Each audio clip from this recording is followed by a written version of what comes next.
आता बातम्या पाहूयात विस्ताराने। रायगडच्या किनाऱ्यांवर हजारो अनधिकृत बोटी असल्याची माहिती समोर येते। पोलिसांच्या सर्च ऑपरेशनमध्ये धक्कादायक माहिती समोर आलेली आहे। बोटींची मत्स्य व्यवसाय विभागाकडे नोंदणीच नाही। कोर्लई संशयित बोट प्रकरणामुळे आता ही बाब उघड झालेली आहे। रायगडच्या किनाऱ्यांवर हजारो अनधिकृत बोटी असल्याची बाब उघड झालेली आहे। पोलिसांच्या सर्च ऑपरेशनमध्ये ही माहिती समोर येते।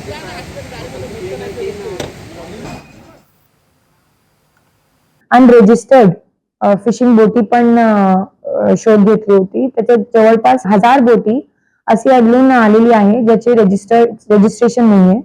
त्या सर्व बोटींची यादी करून आम्ही फिशरीज डिपार्टमेंटला पाठवलेली आहे, असिस्टंट कमिशनर फिशरीज आणि कमिशनर फिशरीजला, जेणेकरून त्यांच्यावरती कारवाई करता येईल। आणि जे फिशरमॅन आहे त्यांची सिक्युरिटीसाठी खूप महत्त्वाचं आहे की ज्या बोटीचा ते वापर करत आहात ते बोटी रजिस्टर्ड असली पाहिजे, जेणेकरून पुढे जाऊन ते कधी फिशिंग साठी गेले आणि काही घटना घडली की आपल्याला त्यांच्या लवकर शोध घेता आला पाहिजे आणि त्यांची काही हानी झाली तर त्याप्रमाणे त्यांना मदत करता आलं पाहिजे।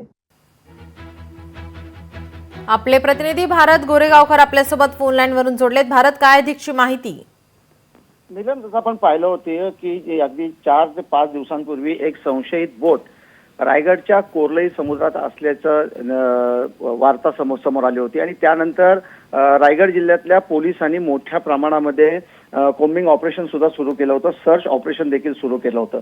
आणि या सर्चिंग ऑपरेशन मध्ये एक मोठी धक्कादायक बाब अशी निदर्शनास आलेली आहे की ज्या मच्छीमारीसाठी बोटी वापरल्या जातात किंवा वापरात आहेत त्यापैकी हजारो बोटी ज्या आहेत त्या रजिस्टर्ड बोटी नाही आहेत, म्हणजे अधिकृत नोंदणी केलेल्या बोटी नाही आहेत। एकंदरीत 1000 पेक्षा जास्त बोटी ह्या सर्च ऑपरेशन दरम्यान अनधिकृतपणे समुद्रात मासेमारीसाठी वावरत असल्याची धक्कादायक बाब पोलीस सर्च ऑपरेशन मध्ये निष्पन्न झालेली आहे।